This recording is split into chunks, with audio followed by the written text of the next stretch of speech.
allegiance.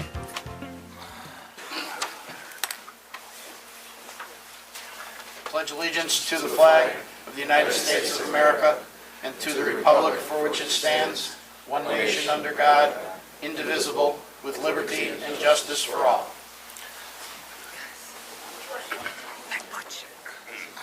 I'd like to welcome everyone to the February meeting of the Irondequoit Zoning Board of Appeals. Before we get underway, I have a few administrative matters to attend to. First off, I'd like to direct your attention to the fire exit, which is located to the left of the room. In the event of a fire, you will be notified by an announcement. If notified, please move in a calm and orderly fashion to the exit. And do not use the elevator. Use either the front or the back stairs to leave the building. Meetings are being recorded for the purpose of a record and minutes, so please identify yourself each time that you come to the podium and speak into the microphone. The minutes that are taken are not intended to be a verbatim transcript of the meeting, but simply a sum and substance of what is stated. So please be sure and speak loudly and clearly into the microphone. We will take up the items on the agenda in the order that they appear on the agenda. There are extra copies of the agenda available on the table near the door. When the case is called, the applicant or their representative will come to the podium, state their name and address. They will then be sworn, and then they will present their case. During the presentation of their case, the members of the board may ask questions from time to time. Once they've completed their presentation and all the board's questions have been answered, then we will open it up for public input. First, we will call upon those who wish to speak in favor of the application. Then we will call upon those who wish to speak in opposition to the application. And then we will allow the applicant and or their representative an opportunity to respond to any points that were raised during the public input portion of the hearing. Once the applicant and their representative have completed that, that is the end of the matter. The case will then be closed and we will move on to the next item on the agenda. Once we've completed all of the items on the agenda, then we will take a recess and we will return and deliberate on the cases that are presented to us in the order in which the applicants are still present in the room. We'll take the applicants in the order on the agenda who are present. Once we've completed those, then we will go and take up, in the order they appear on the agenda, the cases for which the applicants are no longer present. If you're interested in learning what our decision is, you can watch on TV or you can call into the town hall tomorrow morning to the Building and Zoning Department, and they'll be glad to tell you what the decision was on each of the cases. During the deliberation portion of the meeting, there is no opportunity for further public input. You're welcome to stay and listen to what we discuss, but it's not an opportunity for any additional input. Also, any comments that are made are directed to the board, not to the applicant, and there's not to be any comments back and forth among those in attendance during the presentation of any applicant, their representative, or anyone speaking in favor or in opposition to any of the applications. If you have comments that you wish to make, please do them at the podium to all so we can all hear you. Otherwise, if you need to make comments, you can step outside. Last but not least, I want to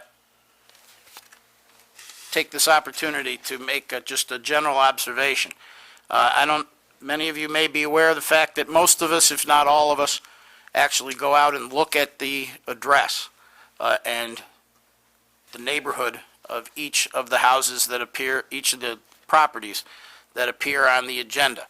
When we do that, one of the things that I have noticed, and I know other members of the board have as well, is it is very difficult to identify a lot of the houses in town because the numbers on the houses are not clearly visible from the street. For us, it's only an inconvenience. We get by it, we figure out which property has the item on the agenda, and we make our observations and find what we're looking for. But if you have an emergency at your house and they need to identify what it is, they're not going to be able to find it so easy, and it's going to be potentially a lot more than an inconvenience. So take a look around your neighborhood and talk to your neighbors and make sure that they put the numbers on the houses where they can be seen. It is not real easy to see gold letters on a tan house. Black numbers on a tan house are very visible. On a white house, dark letters. On a dark house, light letters. But when you've got letters or numbers that are very close in color to the house, it's very difficult to figure out whose house is where. Also, the signs that you put on the property, they need to be out in the front of the property so that it's clear to everyone that that property is the subject of an application that's going to appear on our meeting so that they're aware of it and can tell it just by driving by, which is another way that we should be able to easily determine which house has the application, but that's not always the case. All right, that would be very helpful, and now we will move on to the first item on our agenda for this evening's meeting. Upon the matter of request by Wayne and Patricia Elquist for an area variance to maintain a 6-foot-high side yard fence exceeding maximum height allowable on premises 72 Hermitage Road in an R1 residential district. Good evening, members of the board. I'm Wayne Alquist of 72 Hermitage Road. If you would raise your right hand, do you swear or affirm that everything you say tonight will be the truth, the whole truth, and nothing but the truth? I do. Thank you. Well, the matter for the board is that we have installed a 6-foot-high privacy fence that at the time that my wife applied for the application, the contractor took care of the permit, and she made a change as he was doing the work to ask him to extend it a few feet further towards the front of the house. She didn't know that that took it out of the zoning compliance, and wasn't aware of that until after an inspector came by and alerted us of this fact. I was out of the country at the time. I was deployed to Afghanistan, so I wasn't there to assist with this. I have some pictures of the front of the house, and the location is right here in the corner behind this large bush. The fence itself is not very visible from that position, and our neighbors have not objected to it in any way. When you put the fence up or asked the contractor to move the fence, did they mention that might be a problem with a 6-foot fence in that location? I'm not aware that they did, sir.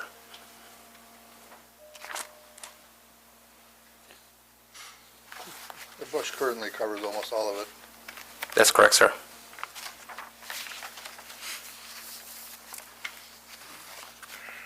Any other questions? Yeah, I just have one quick one. The fence is not very large, No, sir. and it's, the part that you have listed here is the part that requires a variance. Actually, I'm surprised the whole thing doesn't require a variance, because it's that far up toward the front. Usually a 6-foot fence is behind the rear foundation, no problem. Correct. Up in front of that, 4 feet. At any rate, it seems like the only person that would have any other interest in this besides yourself is the neighbor to your immediate west. Right. And you say that's not a problem? As far as you know, they're fine with that? No, we've discussed it with them. They are fine with it. Okay. That sounds good. All right. Thank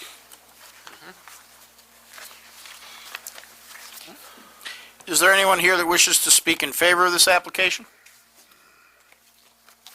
Is there anyone here that wishes to speak in opposition to this application? All right, seeing none, we'll close the hearing. Thank you, sir. Thank you.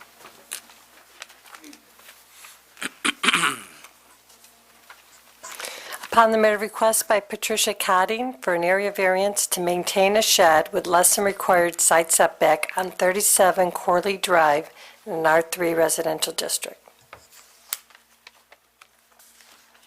Hello, board members. I'm Patricia Cotting. I'm from Ontario, New York. This is my parents' house that we're going to put soon up on the market to sell. And I'm requesting a variance for an 8-foot by 8-foot shed that is only 3 foot from the lot line at 37 Corley Drive. Need you to raise your right hand. Oh. Do you swear or affirm that everything you say tonight will be the truth, the whole truth, and nothing but the truth? Yes. Okay. You want me to start all over again? No. Oh, okay. Okay, the shed's been there for at least 30 years or more, and I already have a letter from the neighbor at 43 Corley Drive saying that, stating it is not an eyesore and they have no problem with where it is and what it looks like. There's only a small one-car garage on the property, and a shed would be an asset for any of the new homeowners.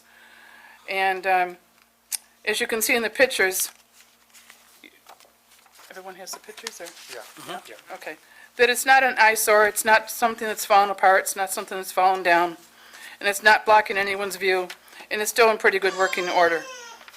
And we are going to, as I said, sell the house soon, so we found out through the realtor that we need to get permits for this stuff, so we called the town, and the town says, no, there's no permits. My parents just put the shed up years ago. So that's why we're here now. No one's ever objected to the shed.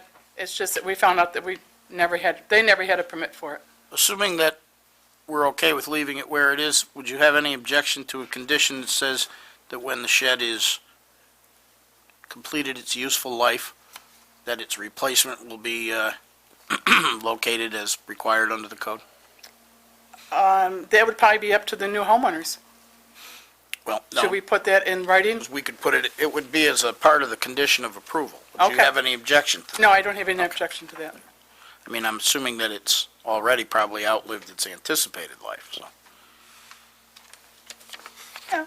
It's I mean, doing well still, though? It's still doing quite well. All right. I mean, it's got a good, keeps everything clean and dry. Those are the important things. No one living underneath it? No one's living underneath it that I know of. Any other questions? Is there anyone who wishes to speak in favor of this application? Anyone who wishes to speak in opposition? All right, we will close that case. Thank you very much. Thank you. Upon the matter of request by McAllister Sign Inc., acting as agent for Patricia Larrabee for an area variance to install a 5-foot-high, 18.6 square foot freestanding sign exceeding maximum allowable square footage and height on premises 500 Hellendale Road in an R6 residential district. Good evening, I'm Chris McAllister with McAllister Sign in Webster, and I'm joined by Rich Sullivan, the property manager at 500 Hellendale Road. If you could raise your right hands. Do you each swear or affirm that everything you say tonight will be the truth, the whole truth, and nothing but the truth? I do. Thank you. We are here, we had supplied an application for a non-conforming sign for 500 Hellendale. This is a former school that was, is the last 8 years owned by Hellendale Associates and currently has approximately 17 professional business tenants. As it stands, the first item of concern is that the addresses, which I just learned tonight from one of the neighbors who's here, go from 430 to 500. That was actually unknown to me, but I understand that also has created some confusion as new people come up to the building for the first time. And we also have some trees that very nicely block the parking lot, but as a result, it also does cause some visibility problem with the existing sign. And the existing sign also does not have enough contrast to it. So according to both the property manager and a couple of the neighbors I've talked to, it does seem that a larger sign with better contrast is necessary. Some of the existing sign is falling down, I noticed. That is correct, yes. It is definitely time for an upgrade. Are you going to change the numbers on the new sign to reflect all those different addresses there? How do you do that? I mean, it just says 500. We're going to just say 500 because that is actually the address for the tenants. If that's what you're asking, they are all at 500 Hellendale. Did I I answer? missed the point about the other addresses. Oh, as you're coming down Hellendale from Empire Boulevard, I understand it goes from 430 to 500. So it is confusing if you're looking and counting down addresses to have a big gap there. I do understand there's a lot of turning around that happens in the church just past the building, and there's also a lot of brake slamming as people see the sign and then turn quickly into the property. The other one is lighted, is this going to be lighted too? We do plan on keeping the same exact floodlights that are there. Okay, and then the other one, so space available, is that it's going to be something hanging to say that? We are not going to have a hanging sign on this one. So the rendering of the bushes then is just a rendering? Yep, and we do plan on putting some sort of greenery there in the way of shrubs. They've tried annuals in the past, and they tend to disappear overnight. So we need something a little bit more permanent, but we do want to do some form of landscaping.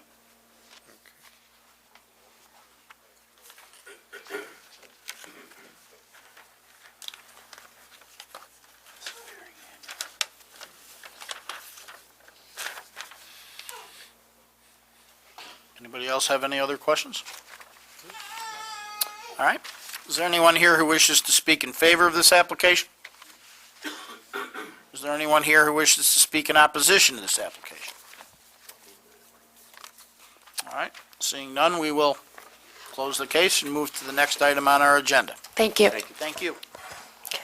Upon the matter of request by Richard Bohr for an area variance to park an enclosed construction trailer in driveway on premises 230 Stonehenge Road in an R1 residential district.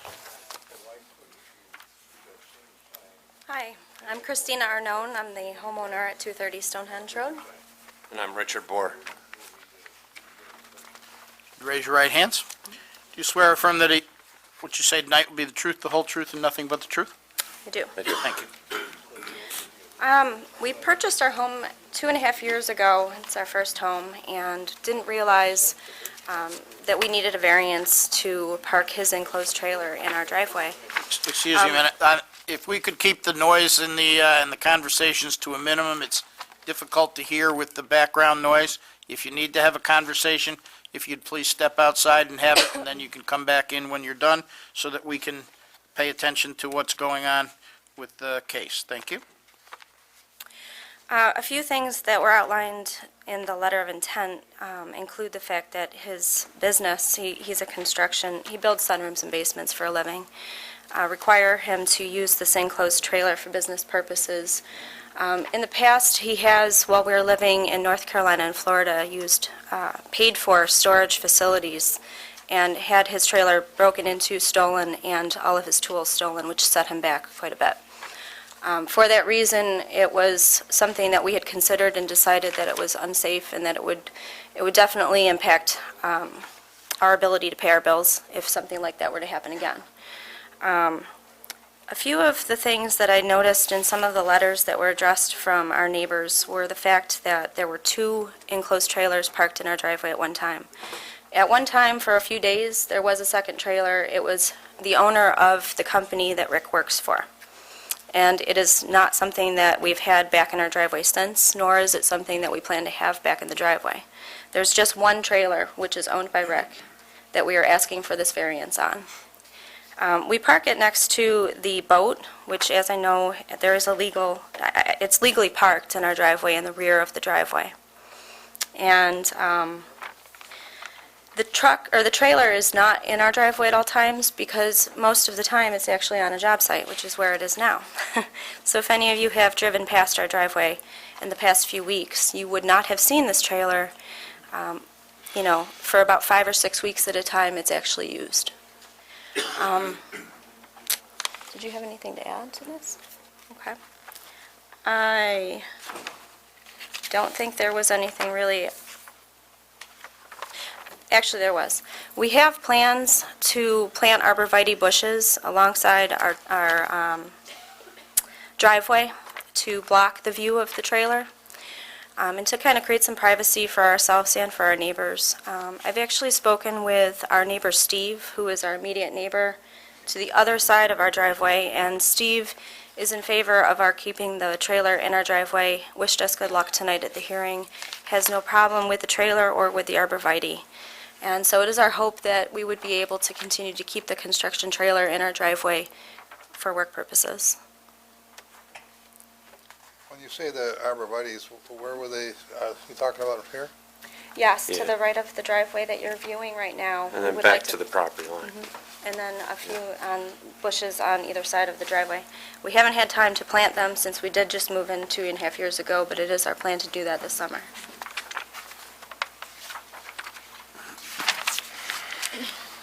This is on your property, this place? Yeah. No, Is it Steve's? no, that's it, yeah, That's it's, on the next, yeah, it's on The lot line is kind of Yeah. such that, I'm not sure if it's ours or Steve's, but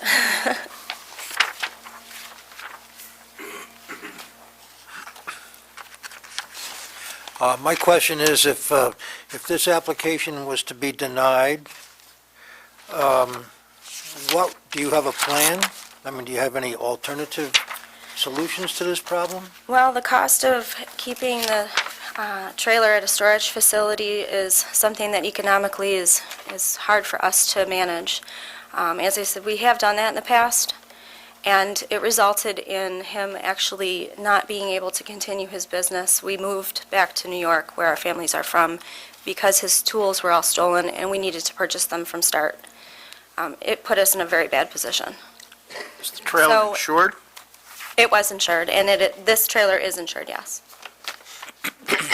You mentioned in your documentation that the trailer's not always going to be there. It could be gone 4 to 6 weeks sometimes on a job somewhere.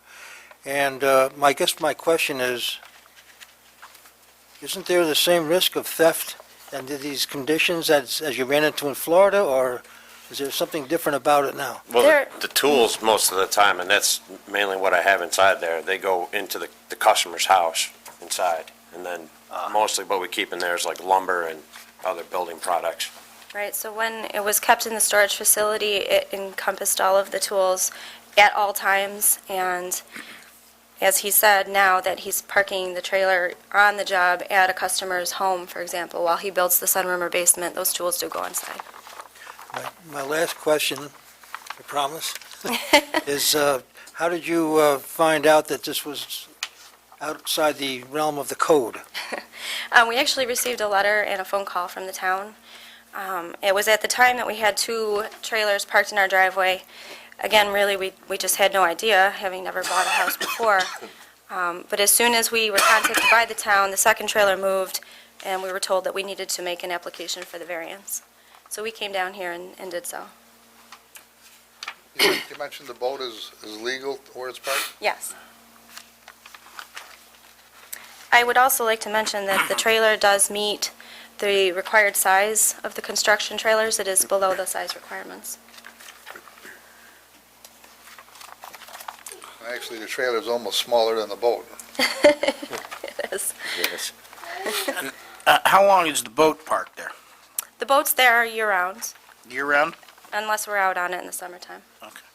Both are parked in the rear of the driveway, the rear lot. You mentioned that you work for somebody else. Does he have a place you can keep your trailer? It's just not secure enough. There's no fence around it, there's no cameras or anything. There's really no security, it's just an open parking lot, and we don't have any warehouse space there, it's just 4 offices. So no.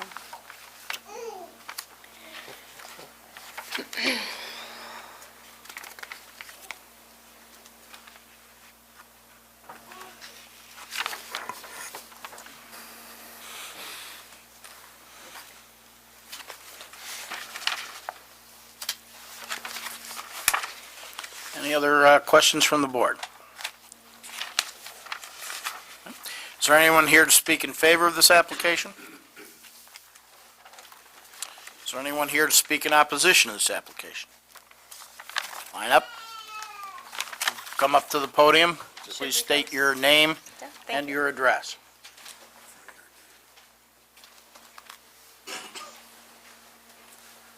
My name's Don Sharp. The address is 47 Willowman Drive.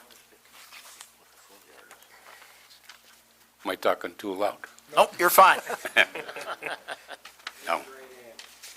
No, the only people that get sworn in are the applicants and their representatives. Oh, okay. You're fine to tell us whatever you'd like. Okay. I was 51 years old when I bought Willowin Drive, 47 Willowin Drive. I'm 77 now. I fixed it up for a retirement home. And I disagree with their saying it was only there for a couple of weeks and then it was moved and did things there all the time. And the double trailer was there for over a month.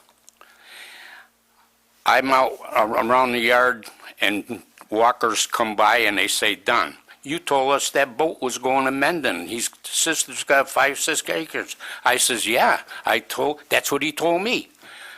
I go out, Rick, and I says, Rick, you told me that was going out to your sister's. Well, the town told me I can leave it in my yard and it's going to stay there. I says, then, and he says, why are you causing problems? I says, I'm not causing a problem. I'm telling you what the people are saying. I'm sorry I told these people that, you know, but I've known these walkers for 25, 26 years. And now I look like the bad guy, and I'm not. I object to seeing 2 trailers there, which they said was there for a couple of weeks and then they move it. No, the 2 trailers were there for over a month. And the boat doesn't go beyond the corner of their house, because if you stand on Stonehenge and look to see the front of the boat, you can see a good portion of that boat sticking out past the house.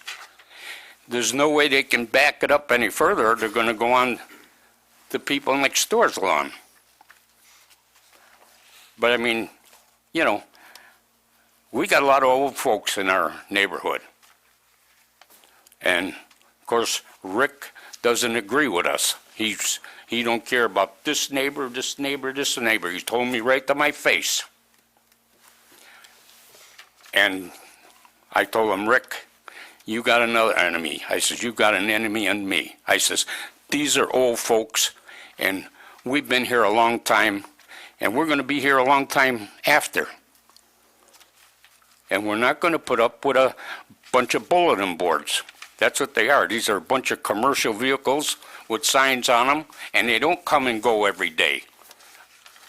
I grant you the one trailer that he keeps his equipment and tools and stuff in, yeah, that's out on a job now. When he gets done that job, if he don't go on another job right away, it's in the yard again for a couple of weeks.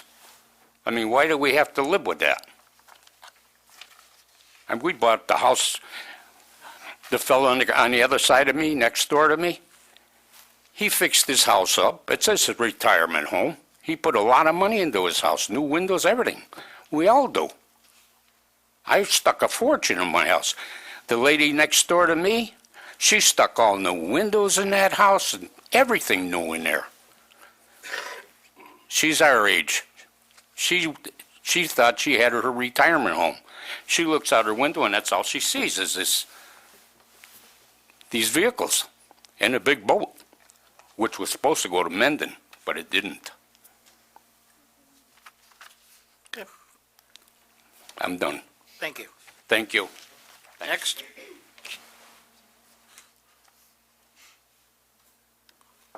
My name is Charles Manning. I live at 25 Willowin Drive. The front of my house faces the parking lot where the boat and the trailers are parked, plus the 2 cars that they do have.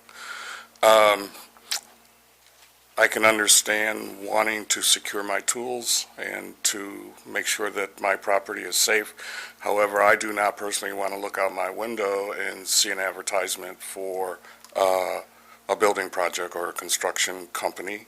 I do believe that it creates an eyesore for the community and for the neighborhood. I'm a recent resident, I've only been there for about a year, and I enjoy the quiet of the neighborhood, and I don't want to be looking at a sign or something that advertises a business. I don't think it's appropriate for the neighborhood. I don't know Rick. I have met his wife. She's very nice. I think they're probably nice people, but I don't think that this is appropriate for the neighborhood. Thank you. Thank you. Anyone else? Good evening. Tony Colombo. I live at 48 Willow Drive. Bottom line is these things are in our eyesore, okay? I happened to come home one day, see 2 trailers and a boat over there, and I'm like, what am I, at a warehouse? For one thing, if I want to see that kind of stuff, I'll go to Mount Reed Boulevard or Colfax Street, okay? I fix my house up. Doesn't matter if he's going to fence it in, tree it in, or whatever. When I go out to my backyard, I'm still going to see that stuff, and other neighbors are too. Okay? That's why you carry insurance. He says that the trailer's on a job, so now what happens if he doesn't get a job for 4 or 5 weeks? It's going to sit there, along with the other trailer and boat. Okay? I abide by the town ordinance. I had a decorative fence out front. Okay? It was enjoyable to the neighbors. They loved it. Everything. Garden. Town says you got to remove it. Okay? It gave me a time limit. Otherwise, I would have been fined. So, okay, I moved it. It's out. So, I'm not going to let my property value go down because of this advertisement and trailers and boats. Okay? Go down Empire Boulevard, down by the bay. You'll see all those boats parked there. Okay? People pay for them because they can't have them on their property. Okay? Same thing with trailers. Okay? Get a rental place. Pay like other people do. Okay? Get insurance for it. But honestly, I don't want to look at it. Okay? Or I'm out of Arundecoit. I'll go to Webster. That's all I got to say. Thank you, sir. Is there anyone else that wishes to speak in opposition? Step right up.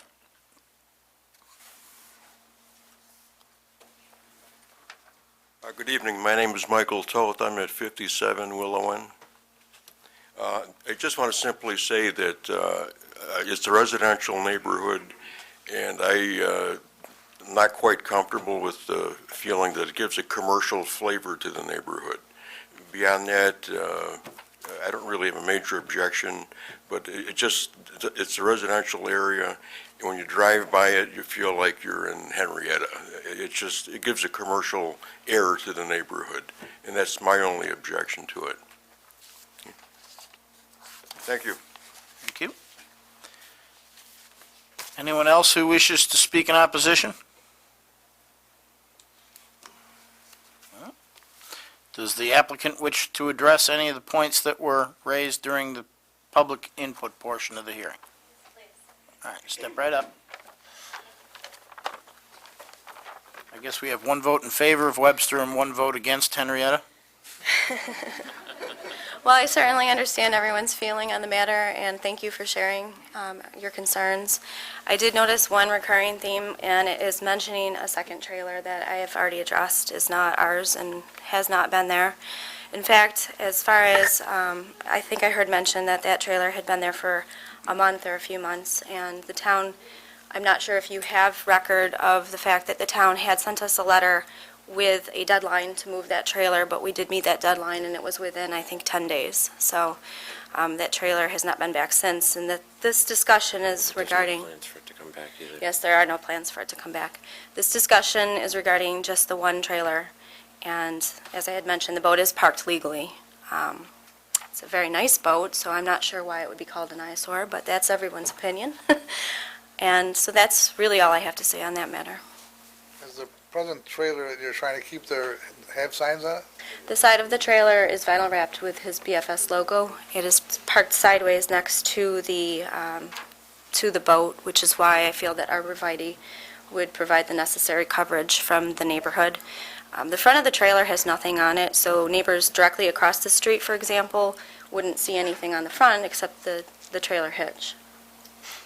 And then there was one other comment. I had noticed that the boat itself, I think, which again isn't really in consideration, but I would like to address the fact that it is not parked in front of the driveway rear lot line. It is in the rear of our driveway, as is the trailer, when it is there.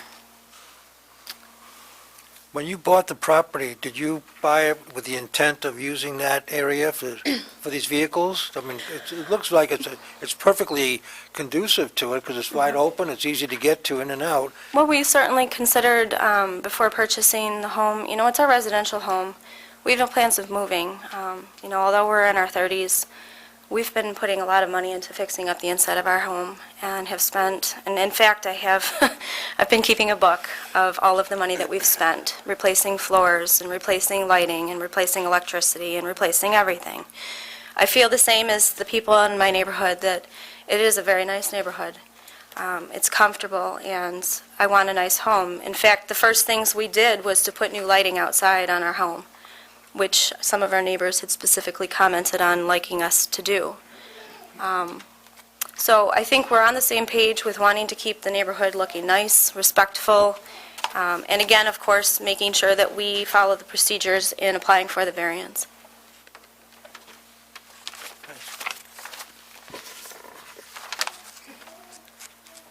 Is there also a truck parked on the other side of the trailer? His personal truck that he drives. I drive an SUV, and he drives a truck. Okay, so that's on that side. That's what he keeps, yes. There's no lettering or anything on No, that, it's on my truck just his personal either. truck. I only And he have- uses it to pull the trailer, but he also uses it for personal use. Yeah, I only have the one vehicle to drive, that's it.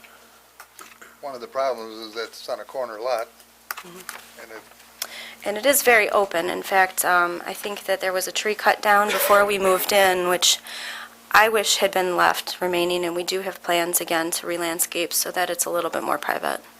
My SUV is parked in the garage, so there's actually only one truck, his personal vehicle, with the trailer, and then our boat. I noticed when I was in the neighborhood the other day, I think it was Sunday, and I think I saw you. I got, oh, you did? Thomas? Wait. Music?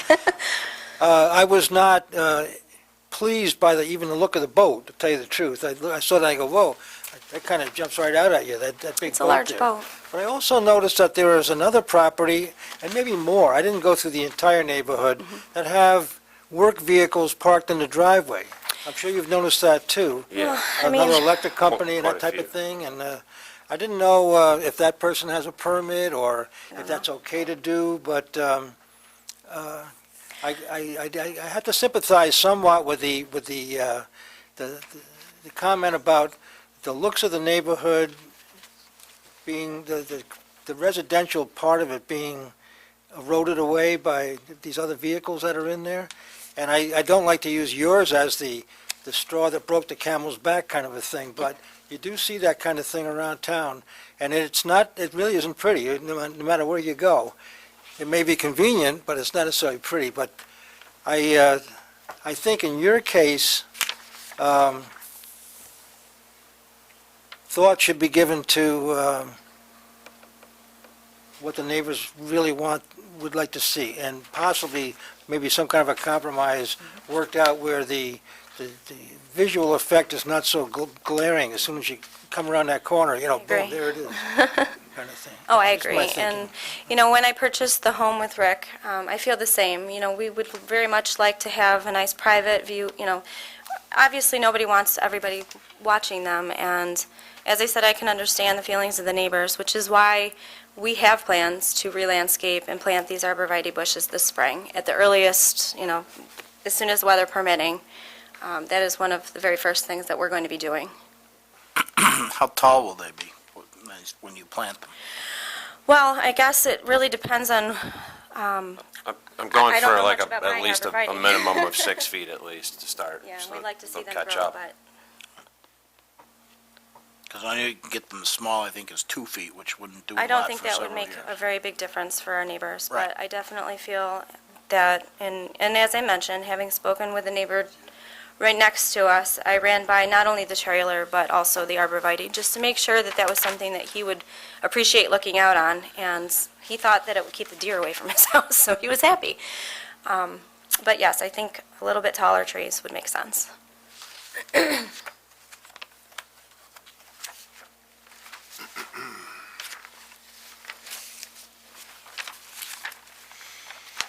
Any other questions?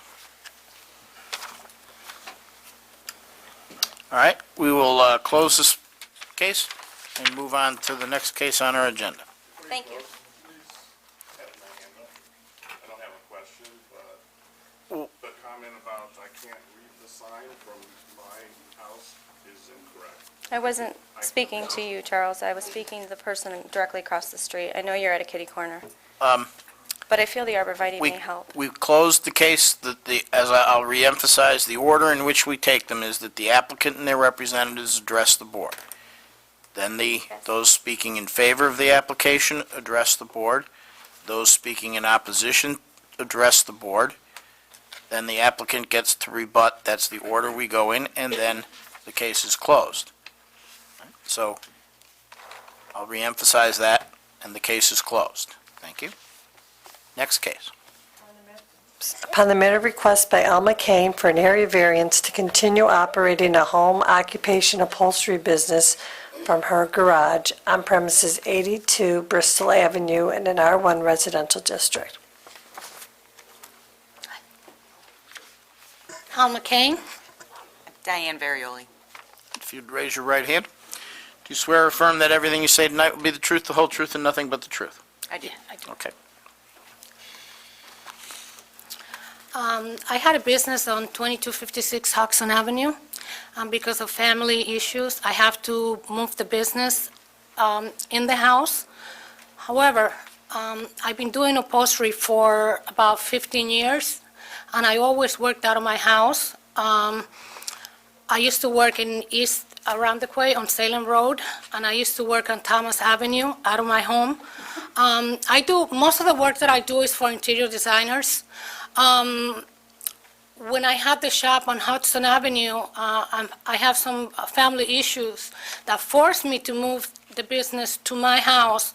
And even when I was on Hudson, I did not get a lot of walk-in customers. And that was one of the things that I kept track of my business, because I was not having just the storefront was a big expense for me, because I get a lot of repeat customers.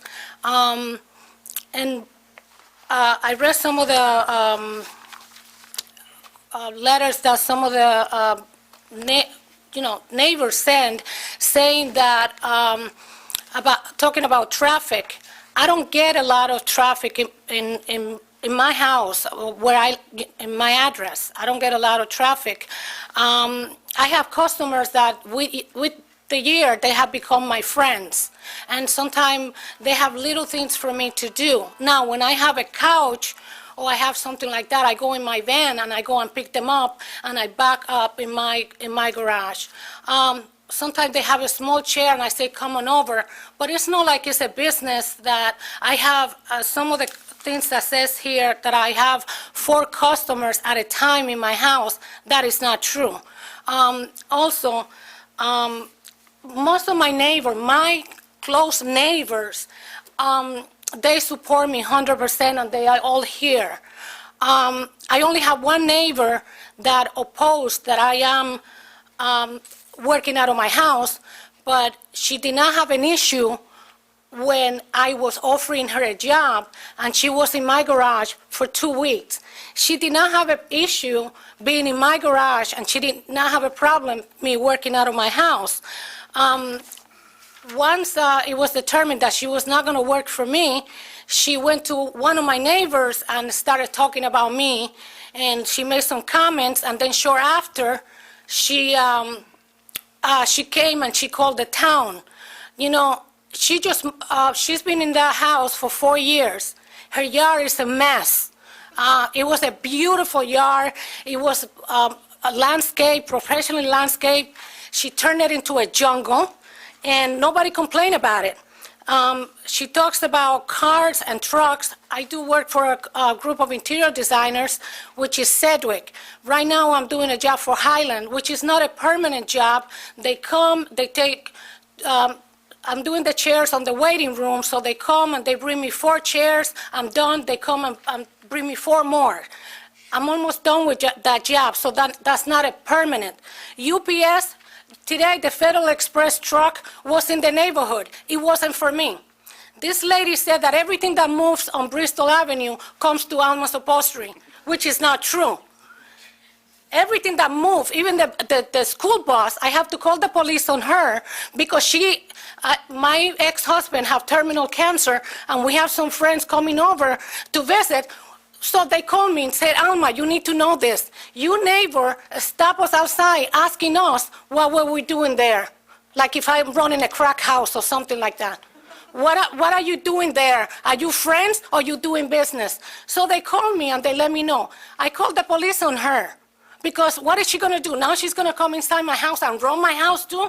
Who is coming? My son comes to my house. He parks in my house. She knows, this person knows my situation, why I have to work out of my house. And she is the only one giving me a hard time. If you look, she said that she cannot enjoy her backyard. This is her backyard and this is my garage. These are her bushes. And she is saying that she cannot enjoy her privacy because she doesn't work and she's 24/7 looking out the window to see what I do or what I don't do. She stares inside my kitchen. She opens her dining room window and stares us in the kitchen and look at us. I don't know what she wants. Maybe she wants to come in and tell me what to do inside my house. So I had to call the police because that was harassment, what she was doing to people were afraid to come inside my house because of her taking pictures of people coming to my house. But perhaps we could get back to the criteria for the I'm variance. sorry, anyway, but this is the garage where I work. I have a side door that I go in. I don't have any signs. If you look at my house on the outside, I don't have any signs that shows. A lot of my neighbors did not know that I was in that garage until she brought it up. Because sometimes, what she doesn't see, sometimes I'm there working late because I have to make mean for my family because I'm the only provider in my family. And she knows that.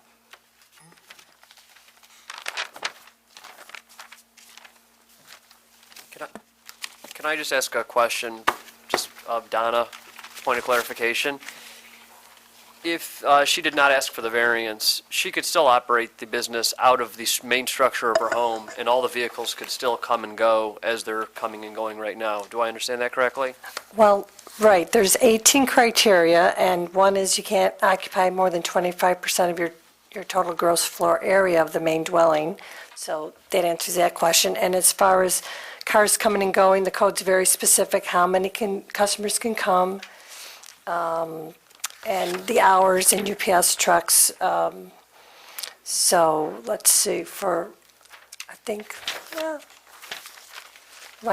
so people can come,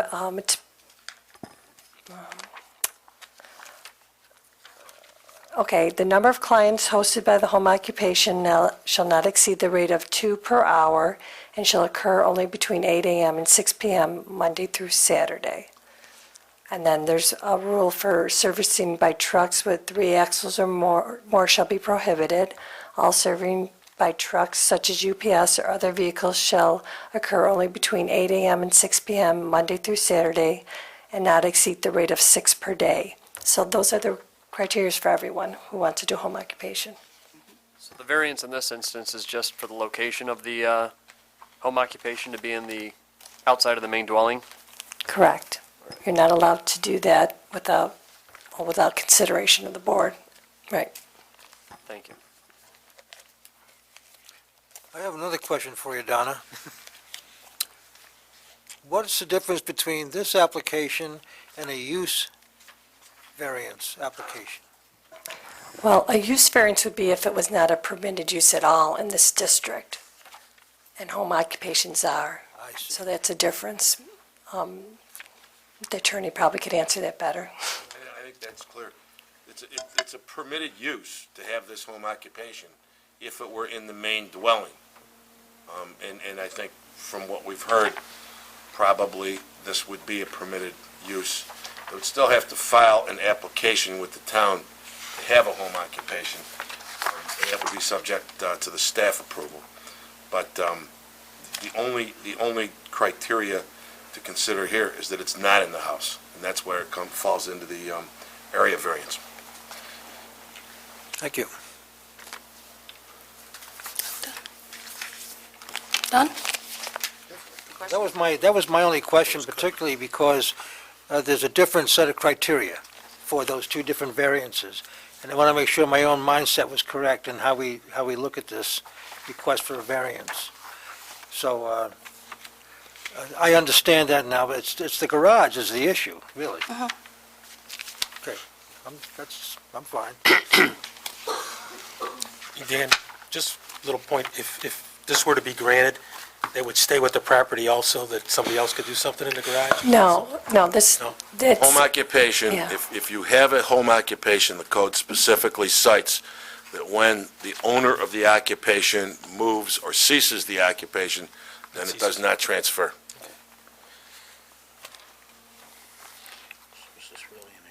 Just one last question, I just happened to think.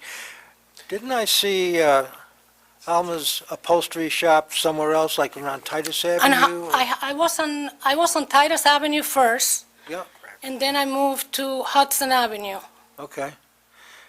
And July 31st, because of family issue, I needed to move the business because I needed to be home. Okay, I thought maybe the Titus one went by the wayside because of the No, I wasn't there, no. Okay. Oh, I was just curious about it. I did see that then. I'm not making that up. I No. actually saw it. Okay. I was there for 11 years, 11 years. yeah. So, Okay, thanks. okay, thank you. Is there anyone who wishes to speak in favor of this application? Come up to the microphone, state your name and address.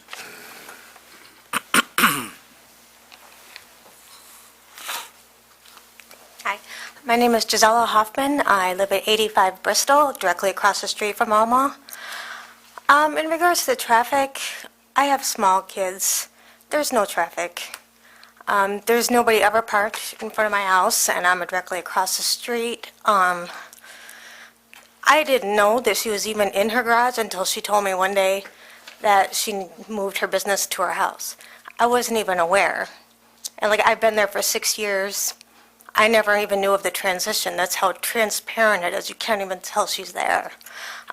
She works very hard, and she's the only one taking care of her family, and I don't think it's right for her to not be able to do that, especially when there's no effect on the neighborhood, as far as I can tell.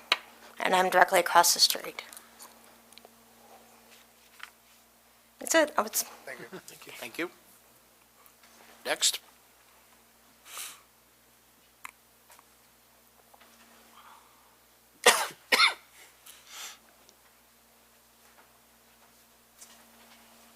Hi. My name is Gloria Wallach.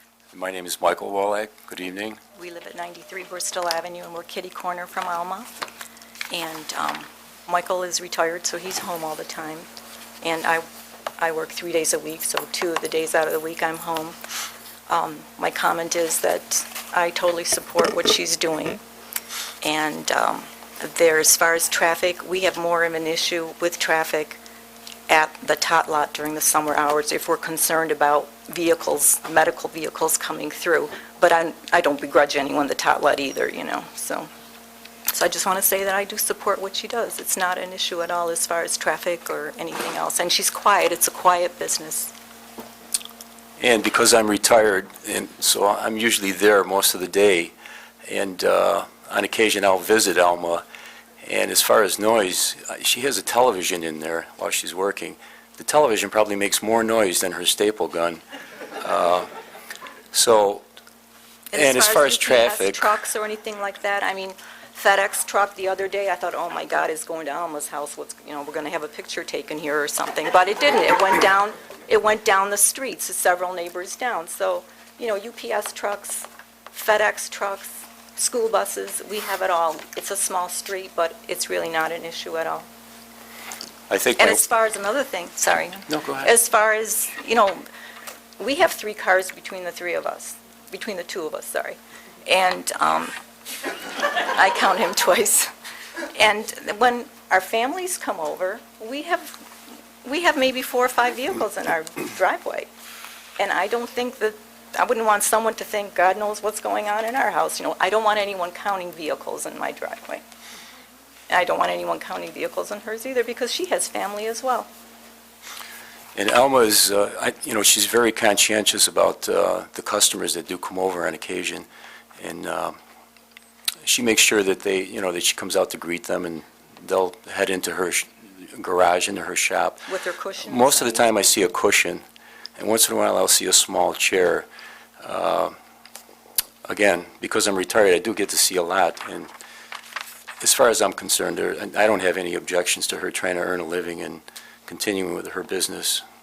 My wife and I have just done quite a bit of remodeling in our home, and as far as market value, I don't think we'd be, putting all this money into our home on Bristol Avenue if we felt that there was a problem with our property value going down because of this. You wouldn't even know there's a business going on. You wouldn't even know.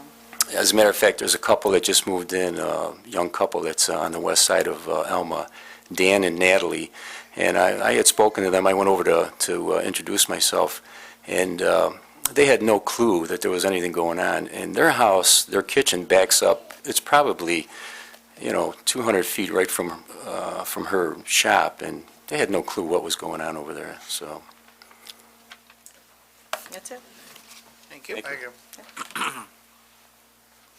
Anyone else wish to speak in favor of this application?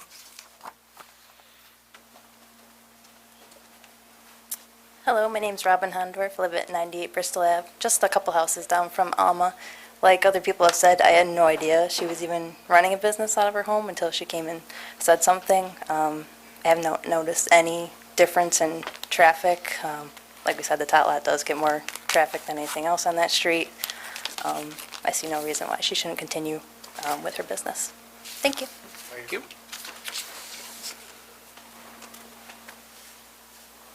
Hi, my name is Kathy Napier, and I live at 69 Bristol Avenue, which is across the street from Alma, catty corner. So from the corner of my property line to Alma's is probably 50 feet. So I am really, truly her neighbor. Again, never had any idea that she was running a business. She's been a great neighbor, and I have absolutely no objection to her working from her home. Is there anyone else that wishes to speak in favor of this application? Step right up.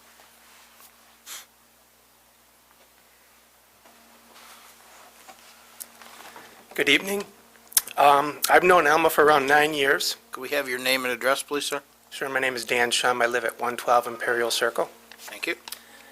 Like I said, I've known Alma for around 9 years. I used to live at 88 Bristol Avenue, and I used to help Alma out. She was a great neighbor, as well as all the neighbors on Bristol Avenue. Great neighborhood to live in. And because Alma was a single mom and she was very busy with her business, I used to help her out with it whenever I could with some projects around her house. And since I've moved away to Imperial Circle, I still continue to go over to Alma's, and I cut her lawn for her because she's so busy with her business. And since she's been doing her business out of her house, I can honestly say that whenever I've gone over there to cut her lawn, I've never seen any additional cars in her driveway outside of the family vehicles. I've never seen any trucks, and when I'm there, I've never even been able to tell that Alma was working out of her garage. There were no additional sounds, no additional traffic or anything like that. And Alma's been a very responsible person. When she was my neighbor, she invested a lot of money into her property. She was very concerned about improving her property and making it more valuable and making it a more desirable property for the neighborhood. And that's all I have to say. Thank you.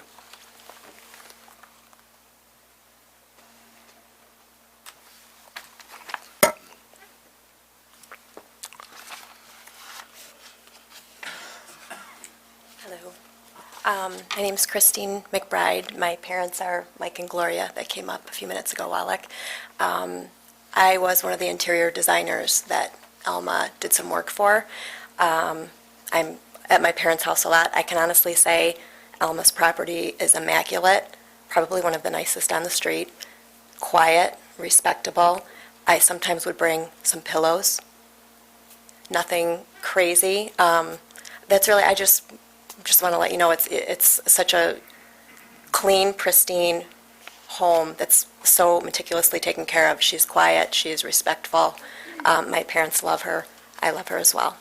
Just here to support her. Thank you.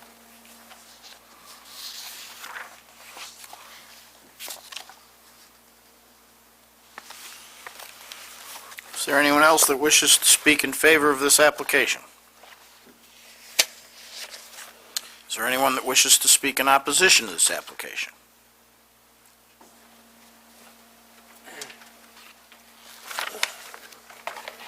My name is Patrick Ferreter. I live at 38 Bristol. I have a statement I'd like to read.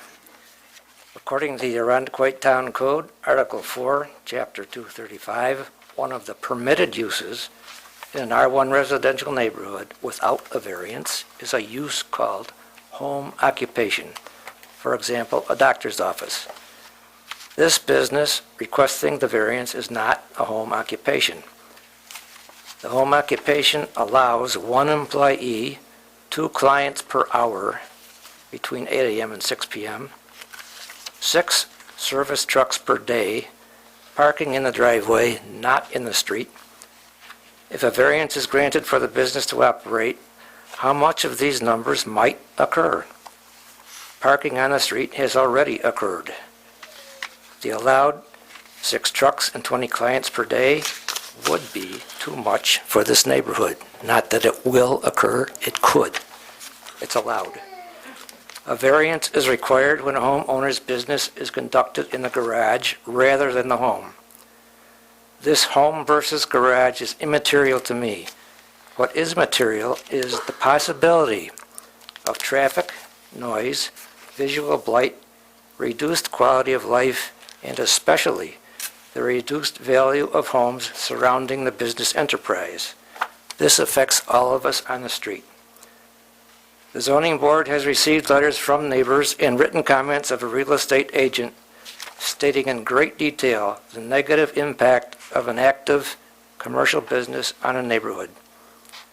Ms. Pecula, the next-door neighbor, has presented to the board in writing her outstanding and exhaustive research on the disadvantages of businesses in residential neighborhoods in general.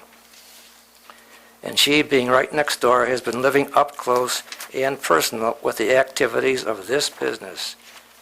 This is a very stressful situation for her. No one should have this thrust upon them and be forced to endure it.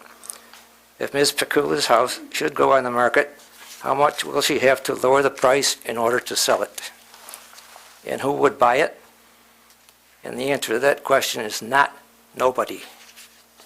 The town's code on granting variances requires that there be no change in the character of the neighborhood. I believe that the business in question cannot meet this requirement.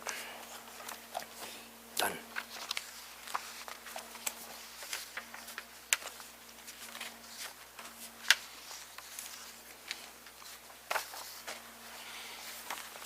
Hi, I'm Sue Carter. I live at 29 Bristol Avenue.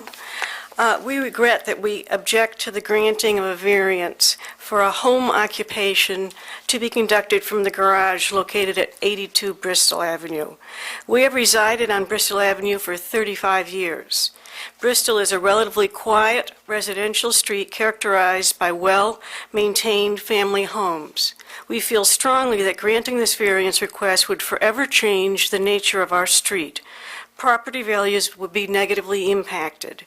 It would seem that the upholstering of large furniture pieces, such as couches and armchairs, would be more akin to the logistics of large appliance repair rather than home occupations, such as a home office or a handicraft studio.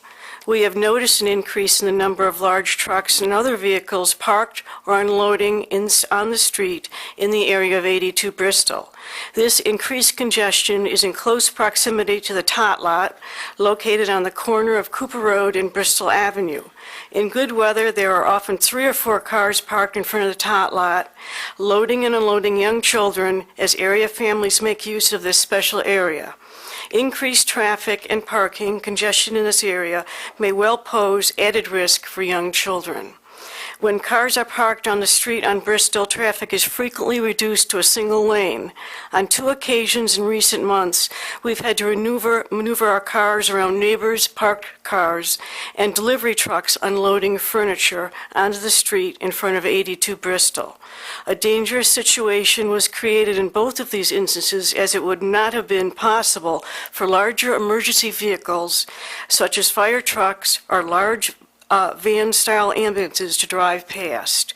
We believe that it will become necessary to impose parking restrictions on the south side of the street in order to avert this type of dangerous situation, which would further detract from the residential character of our neighborhood.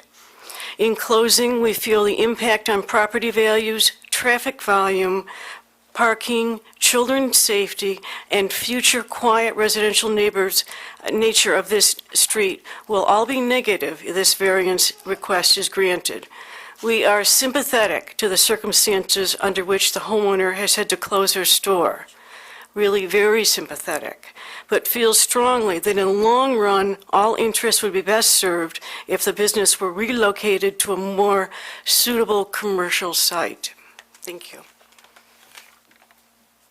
Is there anyone else that wishes to speak in opposition to this application? My name is Kathy Pakula. I live at 88 Bristol Ave. It is the home that is directly adjacent to Ms. Kane's house at 82 Bristol Ave. I realize that a lot of people have been here today saying that they don't see any impact and that nothing is changing in the neighborhood.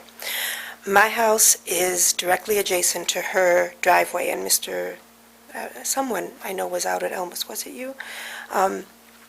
If you see the pictures that I gave to the board, her whole driveway goes along all of the windows on that side of my house. I have a sun porch. That was one of the main reasons I bought my house. I've never felt the need to put curtains up in it, ever. When she talks about me looking at my my dining room windows, I keep my dining room curtains closed now all the time. I open the one to the back. But that isn't really what I wanted to say. I just wanted to say one more thing about what Ms. Kane said. Ms. Kane came to me. She told me she was going to change her shop because of her family circumstances, and they are tragic. Not tragic, actually. They're something that occurs all the time. It's occurred in my family. It's occurred with middle-aged women. It's occurred with young couples. It's occurred with teenagers and college students. It is something that happens. But when it happens, it isn't something that is then put on a burden of one person. It isn't something that you go to a neighbor and ask them to make a sacrifice for. But her circumstances sounded sympathetic. She came to me and she told me she would start a home business. She was an incorporated business owner, so I assumed that she was taking all of the proper precautions to make sure she was starting the business the way she was supposed to be. She told me it would be her. She told me it would be her son. She told me that she would only have deliveries that would come, that she would back up directly to her garage and deliver right into her garage. She told me that no clients would ever come, that it would be a very quiet thing. She didn't tell me she uses an air compressor with her stapler. She did ask me. At one point, she fired her son. She fired someone else. She had a problem. She came next door to the home that she previously had come to and taken many flowers from, even though she thinks it's a jungle. She came and she asked if I would come and work for her. I had no experience. I'd never done any kind of upholstery work. I told her that I would come and I would train. When she says I was there for 2 weeks, she's wrong. I came for 2 days a week, only if she had something she wanted to show me. And I don't mean to embarrass Ms. Kane, but can I take just a break and tell Donna what I want to say next, and she can say whether or not I should say it out loud? Can I do that and not run my time? No, if you have any question about whether it's appropriate, I would just suggest that you err on the side of caution. Okay, there was a circumstance with Ms. Kane that I hope she's resolved. That is the reason that I stopped training with her. It was something I didn't care to bring into my own home. So, so basically, that's what happened. That was in September or October. If Donna can remember, I started calling the town in the middle of November, the first time one of the very large trucks from Sedgwick came. It came after 6:30, it rumbled my house because I was upstairs in my bedroom, went to her house, and then started backing up past my house, past the next house. The next morning, I called Donna's office and I asked, what can you do about this? She then referred me to the town code where she said that having something in your garage wasn't something that was allowed. After that, I called again because I told her that I wouldn't give her my name or address because I was concerned about what would happen if I reported this. I told her I knew that this was the person's sole income. What happened since then is that clients do come. Clients come and they bring furniture, and I supplied pictures to the board of people doing this. This is why I took pictures, because I knew just me saying it was never going to be enough. The trucks do come, and when the trucks do come, they can totally obstruct the whole road. They go right across the road, as the pictures show, and they try to maneuver up into the driveway if there don't happen to be any cars that day. When they do, they sometimes go off the pavement. Even if they do, people have to come across the grass and to hop out of the truck the right way and come around. It's very noisy. Think about what Sue said when she told me. It's like having someone move in every week, because there have been, on some weeks, a total of 4 trucks. One day, on January 6th, 3 trucks came up, the big trucks from Sedgwick. They all unloaded on the street, carried the stuff all the way up her driveway, so that I can see from just about any window on the side of my house. On January 11th, she was outside working in her shop until 10:30. On January 12th, she was outside working in her shop until 12:30. On January 18th, the trips that came, and this time they came with a small van, they started at 8:53 in the morning. There was another delivery, there were clients coming, there were workers coming until 12 noon. Until 12 noon, it was constant people going in and out. On January 20th, there were 2 trips, and that one was a snowy day, and it's the pictures I showed to the board. The truck was trying to get in, it was spinning its tires, it couldn't maneuver the right way. That was just with a tiny bit of snow. We've had a very, very mild winter, and it's not always going to be that way. I don't know what's going to happen if we ever got a significant amount of snow. I don't know how they would get in her driveway. I don't know how any of this would work. And that day, there were 2 trips. The first day, they backed up across the whole street and then up into the driveway. They can't tell where the driveway is because you can't ever plow down to nothing, so they can't tell on those days, and they come all the way over to the edge. Ma'am, The second, I just have a quick question. yes. I mean, you recognize that she can operate, she No, I can... don't. Hold, let me No, just I'm ask, sorry. let me just ask the I'm question. sorry. You know, I'll try. She can have 20 customers a day, and she can have 6 trucks a day if it's out of her basement. All she's asking is not to have it out of a basement, not to have it out of the house, but just out of the garage. You understand that's all that we're looking at? No, I don't. Mr. Well, then let me- Paulino, then I, this is... That is Okay. all that's in front of the But board. it's not, because what is really in my letter to the board is that this does not qualify as a home occupation. Could you address that point? Because I'm real interested in how you've, Well, what I did was I called around... excuse me, I'm sorry. let me finish. Home occupation is defined for the purpose of this section as any activity carried out for gain by a resident of a dwelling unit which results in the manufacture or sale or provision of goods and/or services and is clearly incidental and subordinate to the use of the premises as a residential dwelling unit and which does not alter the exterior of the property or affect the residential character of the neighborhood.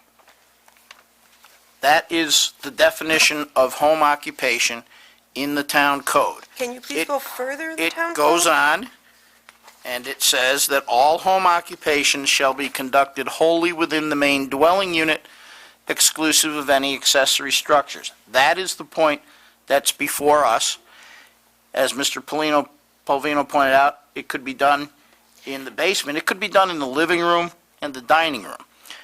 The following uses shall not be deemed a home occupation: retail selling, firewood sales, stocking firearms sales, clinic, hospital, funeral home, restaurant, motel, hotel, rooming house, kennels, animal hospital, mortuary, personal service shop, spa, dance, aerobic, exercise, martial arts studio, etc., repair, storage, and/or painting of motorized vehicles or boats, welding shop, large appliance repair, place of amusement, public storage facility, and any use similar to the above. Now, can you tell me which one of those it is I that can tell you you feel three. this falls I into? can tell you three that it falls in. What I did was I called other towns that specifically define personal service establishment. And as I cited in the letter that I gave you, in many towns, in the town of Penfield, in the town of Pittsford specifically, a personal service establishment specifically lists an upholstery shop. That's not our town.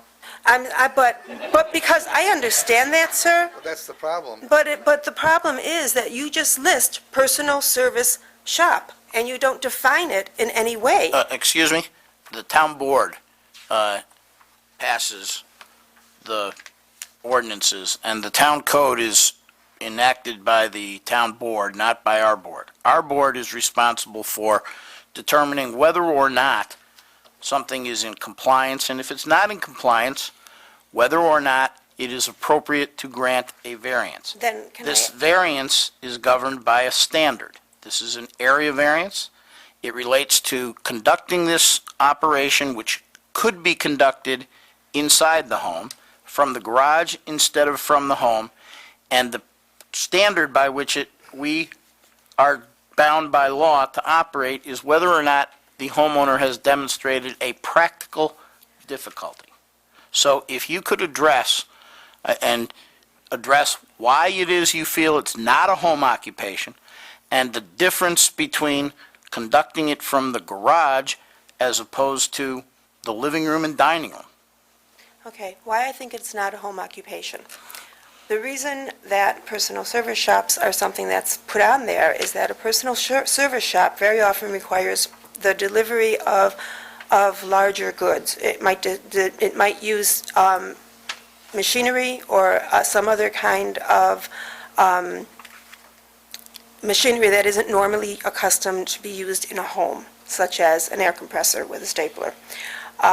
It also is something that's going to require deliveries and supplies that would be well out of the ordinary of something like a business that would only require business papers or things like that to be delivered.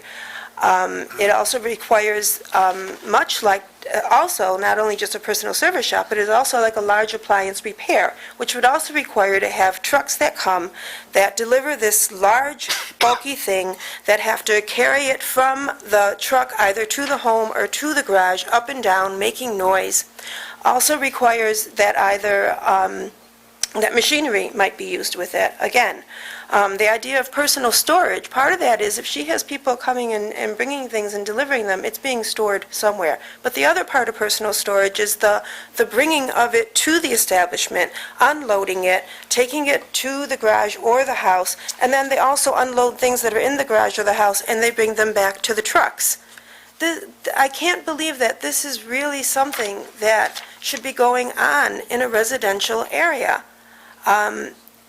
It does make noise, and when her clients come out, yes, she comes out and they greet them, and they all stand around in the driveway, and the dog barks, and they talk about it, and then she has to struggle to get the furniture out of wherever it is and take it in. That's the difference between this and having any other kind of business-based operation going on either at home or somewhere else. What's being delivered, what's being worked on is very large and bulky. And it's always going to be much more obtrusive than if you simply have someone doing something for a business. It's a very, very different occupation. It's not quiet. It is obtrusive. It is something that is bringing along a great deal of noise and disruption.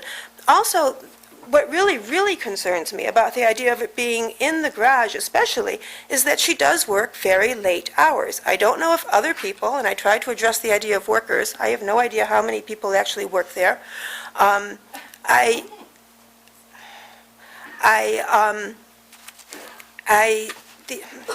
laughter, my train of thought might go away. The idea of her being in the garage. She works very late hours, as I tried to tell you when I was going through the thing. Even the neighbors in the back have asked, is someone else working during the day and is Elma just working at night? Well, if she's working these late hours, she works on Saturdays. She worked yesterday on Sunday. Now, I don't know if she'll say it was a friend who was there and it was a friend who they loaded something into her truck but this was a Sunday afternoon. I was in my sun porch. I was working on a paper for school. And all of a sudden, this truck is going up and down the driveway, and they're loading big pieces of upholstered furniture onto a pickup truck, and then taking it off. This is a Sunday. If you're saying that that this is a home occupation, then I really want to know what are my rights, because you put a limit on when the deliveries can come, and you put a limit on when the clients can come, but you put no limit on when she can work. And you put no limit on it being on a weekend, on weekends, evenings. You put no limit on to how late in the evening she can work. You put no limit on whether or not she can work on Sundays. And all of this has gone on. Also, I just have one more thing. I find no such limits. That's in what the I'm town saying. code. So how can this not be something that is affecting the neighborhood? Because one of the things for even having a home occupation is that it can't affect the neighborhood. Well, it greatly affects me. It affects the quality of life. It affects the difference between living in a residential area and living in a commercial area. If someone is carrying on business next door to you till very late in the evening or even early in the evening or on weekends, you no longer feel like you live in a home, in a residence. You feel like you live in a commercially zoned area, and that isn't where I bought my house. It's taking away that residential feeling very greatly for me. And the last thing is that when we were talking earlier about some of the setbacks, as I mentioned in my letter, there are no buffer zones between my home and her home. There's nothing. It was built at a time when we don't have the same kind of setbacks for driveways, we don't have the same kind of setbacks for garages, we don't have any setbacks at all. So when these trucks are coming, they are virtually within a foot or so of my property line. And there's nothing to take away from the noise or anything else. She says that there are bushes in the back of my house. Well, when I'm in my backyard, I can hear the stapling. When the people are directly behind me, the Connollys, they can hear the stapling. It's not something that, she said that it's not any louder than a lawnmower. It probably isn't louder than a lawnmower. But when someone's done mowing their lawn after 20 minutes, it stops. This stapling doesn't stop. It goes on, or else the pounding goes on, or something else goes on. And it's all heard in my yard. And it's going to be heard over and over and over, even late into the evening. I feel like that the enjoyment of my yard, the enjoyment of my home, is taken away from this. And even the idea of trying to put up any kind of privacy fence along the driveway, it would be expensive because I'd have to take down the tree first to do it. But second of all, it wouldn't be allowed. Hearing the variance that was being requested for a fence, fences can only be 4 feet in that part, and that won't provide any kind of privacy at all. I don't have any way to try to say this, except that I truly believe, after speaking to all the other zoning people, that those may not be our laws here in Arundecoit, but they have recognized that a business of this sort isn't one that really should be allowed as a home occupation, because it's very different than other home occupations. And for that reason, I really don't think this should be allowed at all. I think it's, as the very last line says, or any similar use. I think that an upholstery shop that has been operated for 11 years in a commercial area is very much demonstrating that it is a more commercial type of operation than someone doing technical writing from their home. I really hope that you'll deeply consider the pictures that I sent to you, which are pictures that were taken because I knew other people were saying there was nothing going on at all, and there has been. I also felt a great deal of sympathy. I was trying to say, why am I doing this? I'm doing this because everything changed from when she first started the shop, and nobody came, and no large trucks came, and there wasn't the same kind of noise, and there weren't as many cars always in the parking, in the driveway. That changed. As time went on, and she thought no one was going to care, it just got more and more something that was commercial, and that really didn't belong there anymore. I don't know what more I can say. I really feel like I'm not getting through to you at all, and I feel bad about that. But this takes away from the security that anyone would feel buying a home in Arundecoit. It really does. It takes away the security that if I buy a home there, I have some protection, that this board is going to make sure that any home business is something that is not going to affect my quality of life at all. And I don't feel, if this business stays there, that I've been given that protection. I think that there are a lot of things that need to be met for a home occupation. And I don't feel she meets them. I don't feel that the way the business can be operated simply because it is an upholstery business. It will always require these kind of deliveries. And frankly, as the business grows, which I think would be her objective, you're going to be getting more types of furniture. You're going to be getting larger couches again, which are things that she used to do a lot. You're just going to be getting an increase in the deliveries and an increase in the noise. I don't know. I don't want to take up any more of your time. I know my time is limited. I just hope that you'll really consider that this is not a normal home occupation, that it's going above and beyond the parameters of what was set down, that it really falls into the similar use category of the prohibited occupations, and that there isn't a way to stop this, to stop the noise, or to take care of the privacy. And it's very different with her being in the garage, because then there is no place in my whole yard that is away from it. It's on the driveway, it's in the backyard, it's just everywhere. And there's no place that feels like it's a residential home anymore. Thank you. Thank you. Is there anyone else that wishes to speak in opposition to this application?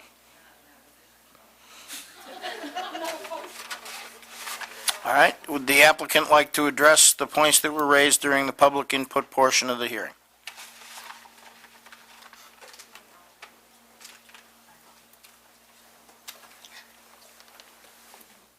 I have a 40, what is that, 40-gallon compressor? They call it like a pancake? 4-gallon, which is very little. My garage door, I put brand-new garage doors, and they are insulated. It's easy for her to come here and beg you not to go on my side, because she has an ex-husband that pay all her bills while she watches all the neighbors and make them miserable, of course. And I have to say this, because, you know... Ms. Kane, would you address, please, the points that were raised and not, Ms. Okay. Your neighbor? We're not as far interested as- in hearing personal remarks. We're As far interested in as, addressing the criteria of home occupation and whether or not it's a home occupation and whether or not it affects the residential character of the neighborhood. And it doesn't, you know, when I first started upholstering furniture, it's because I love a beautiful house, and I put a lot of money into my house. My neighbors can tell you. I put a new driveway, I redo my kitchen, my bathroom. I have a beautiful home, and I will maintain it like that. As far as my business growing, you know what? I'm not getting any younger. I'm getting older, and I'm not planning to be dealing with furniture for the rest of my life. So I don't know how much longer. I have 2 teenagers, kids, and my daughter just had a baby. So I don't know how much longer I'm going to do what I do, but I can tell you one thing. I don't want it to grow anymore. Everybody in Arundecoit already know me. I have a very good reputation in Arundecoit with my customers. I'm not planning to grow and run a business out of my house, again, because I love a beautiful house. That's the main reason why I got into this business, because I love to have a beautiful house. So I'm not going to be having a trashy property that it will lose its value. I also want my house to be valued when it comes time to sell. So I'm also worried about that.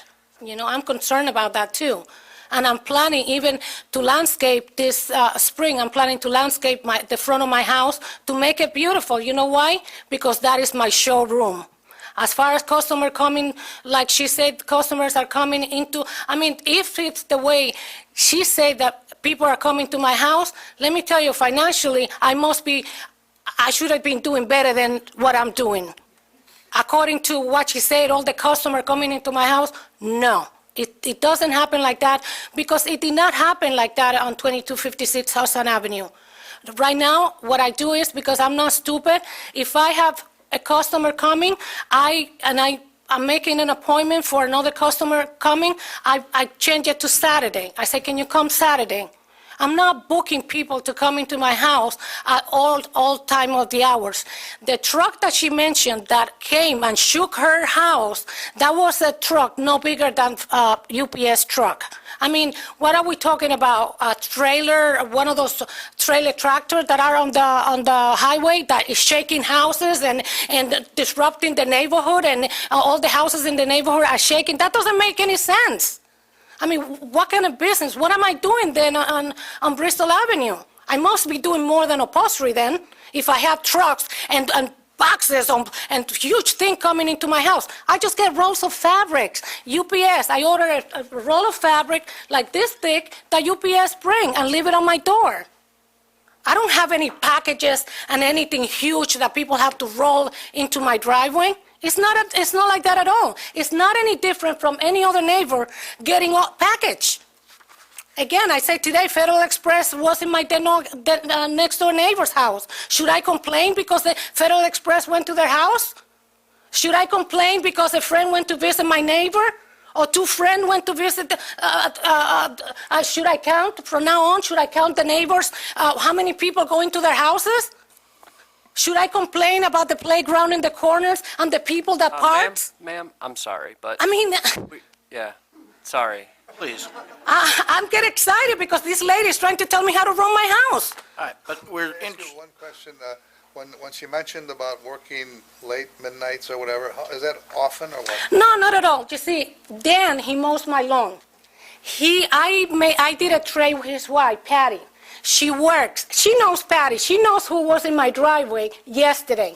And I offered to reupholster a couch for her because we trade. He mows my lawn all the time. And the only time that she was doing the sewing and I was doing the upholstery for her. It was a trade job. It was a friend. At midnight you're talking? No, midnight. Okay. I have to sleep. I mean, yeah, sometime I get up at 6 o'clock. If I have a job that needs to be done, I get up at 6. And you know what? If it's a Friday, if it's a Saturday, and I don't have anything to do, and I have some sewing to do, I'm in my garage. I'm not bothering anybody. She needs to stop looking into my garage. That's the only way she knows that I'm there, because she's watching me. All right. Okay. Thank you. This hearing is now closed. And we will take a break. We will resume at 8:45.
Wish they would all would have left. All right. Is there anyone here for the application pertaining to 72 Hermitage Road?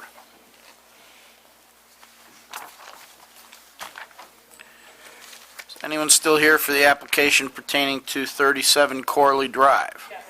Okay.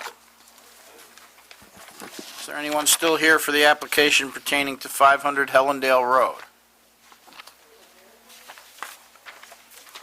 And I know that you're still here on Stonehenge Road, and you're still here on 82 Bristol. So, first matter that we will address will be the case at 37 Corley Drive. This is a type 2 action for seeker purposes. Does anyone wish to make a motion with respect to this application? Yes, Mr. Chairman, I'd like to make a motion that we approve this request for a variance with the following findings. That shed does not cause a change to the character of the neighborhood. there's no real alternative here because it is what it is. It's a shed, it's well done, and it looks fine. It's not a substantial request because it's not that far out of sync with the code. And also, it doesn't have any particular physical or environmental consequences. Nothing would be altered there if we granted this variance.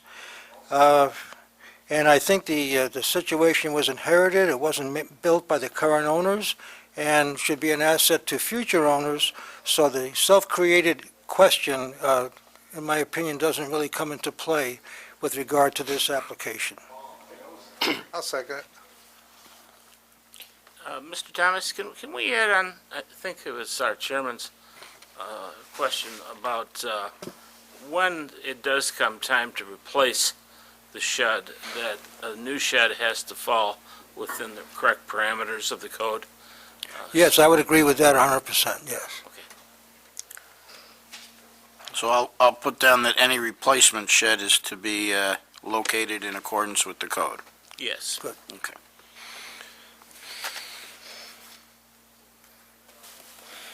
Is there any discussion?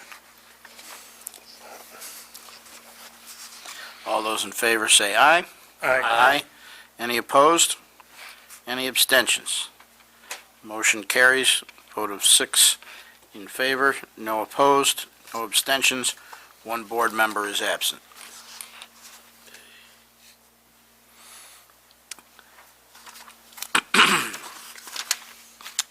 Next application is the matter pertaining to 230 Stonehenge Road. This is a type 2 action for seeker purposes. Does anyone wish to make a motion with respect to this application?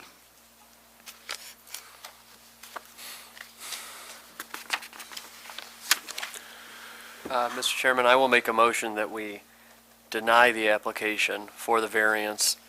I believe that, based on the following findings, that there will be a negative change to the neighborhood. We've heard enough people come out and say that they think that it will make it look like another town, Henrietta, that we don't want here in Arundecoit. It is a residential neighborhood, and having something like that with signage on the sign, will be a negative change to the neighborhood. There are alternative solutions, storing it somewhere else.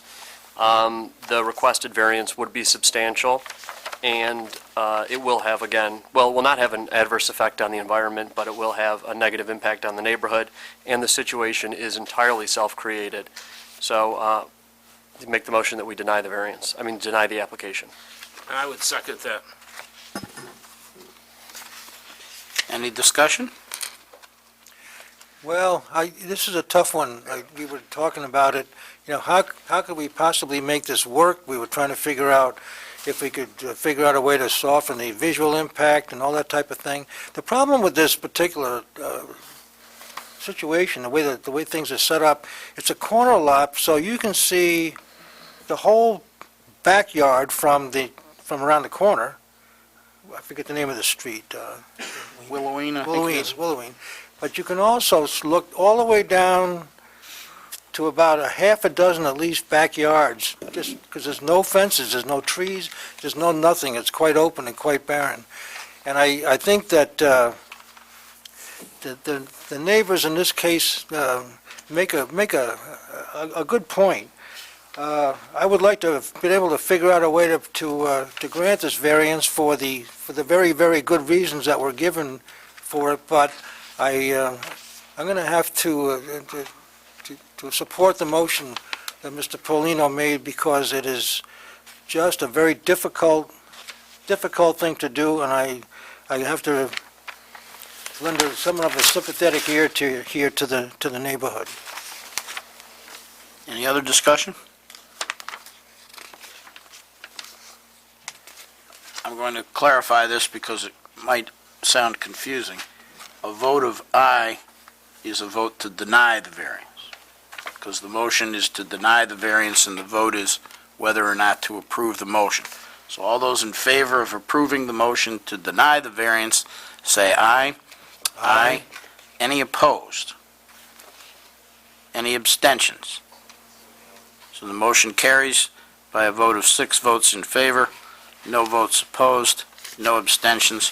One board member is absent. Next item is the application pertaining to 82 Bristol Avenue. This is a type 2 action for seeker purposes. Does anyone wish to make a motion with respect to this matter? I would make a motion then that we approve the variance as requested with the following findings. The applicant is seeking to conduct what falls within the parameters of a home occupation as defined in the Arundecoit Town Code, Article, wrong one.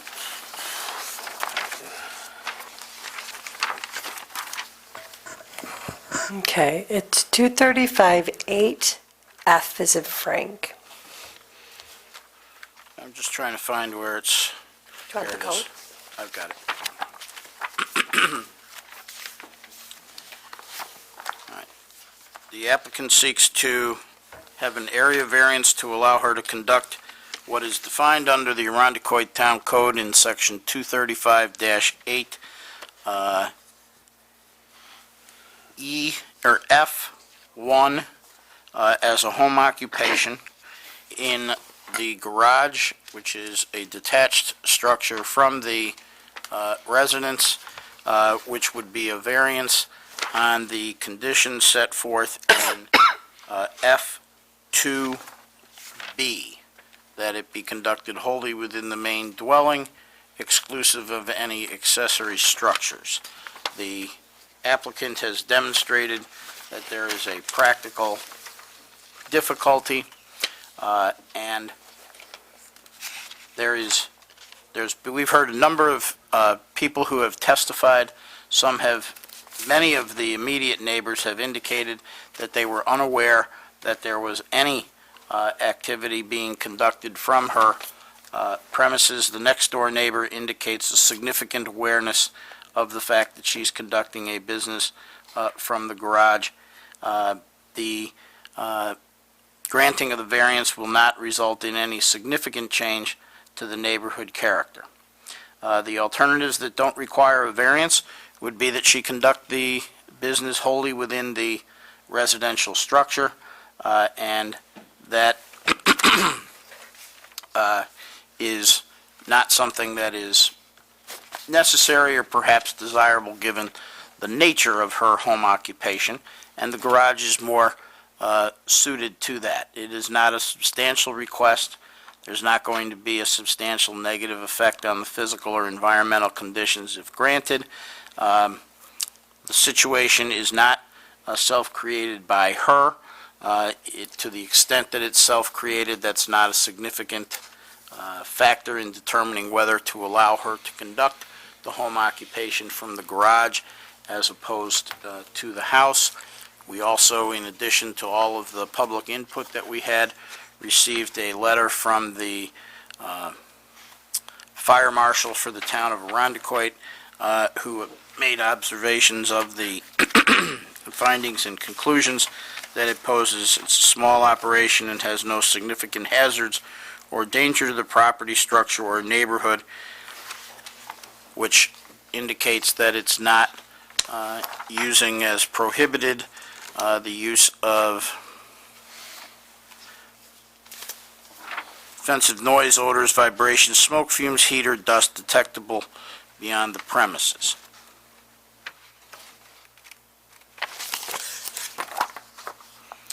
Is there a second to the motion? I'll second it. Any discussion?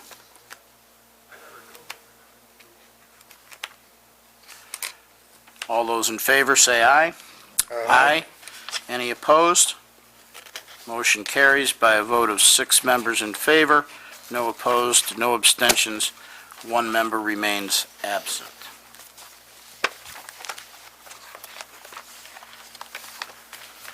The next item on the agenda is 72 Hermitage Road. This is also a Type 2 action for seeker purposes.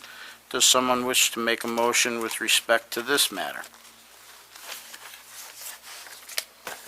Mr. Chairman, I will make a motion that we approve the application, that we grant the variance based on the following findings. This is about 15 feet of fence, and they're looking for only a 2-foot extension behind some bushes on the side of a house. I don't think that it will be a change to the neighborhood in any way. The finding is that it will not be a change to the neighborhood, that the alternative solution is just to reduce the fence by 2 feet. It's very small, but it doesn't make any sense to do that at this point. The requested variance, again, is not substantial. It's just 2 feet of fence. There will be no adverse effect on the physical or environmental conditions of the neighborhood, and the situation is self-created to the extent that they put up the fence without getting the variance, but again, that is not, it's not so substantial that it justifies denying the application. I'll second that. Okay. Any discussion? All those in favor say aye. Aye. All those opposed? Any abstentions? Motion carries by a vote of 6 in favor, no opposed, no abstentions, and 1 member remains absent. Next item is the application pertaining to 500 Hellendale Road. This is also a type 2 action for seeker purposes.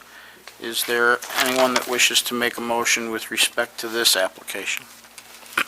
I'll make a motion that we grant the variance as applied for, as it will not have an undesirable change in the character of the neighborhood.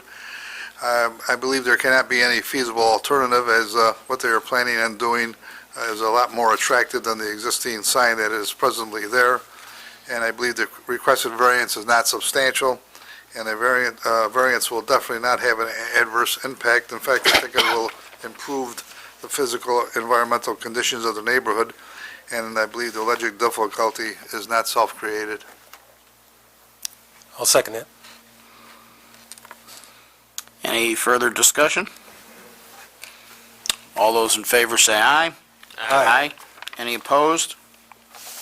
Any abstentions? Motion carries by a vote of 6 members in favor, no opposed, no abstentions. 1 member remains absent.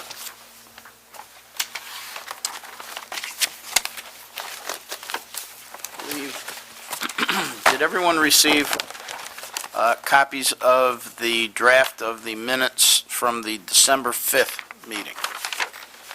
Yep.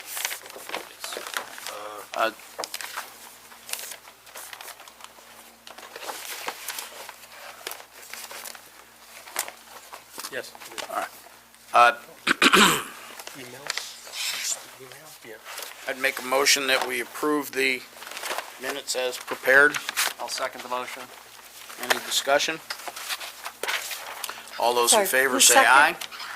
Aye. Any opposed?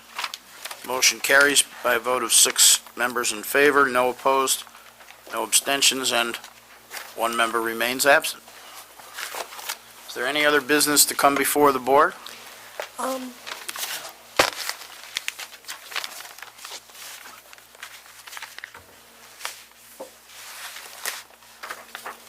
Donna, did you have something for us? I don't know if Larry did. If Larry did. No, okay. No. No, I have nothing. All right. Is there any opposition to a motion to adjourn? No. Then we're adjourned. I vote no, Mr. Chairman.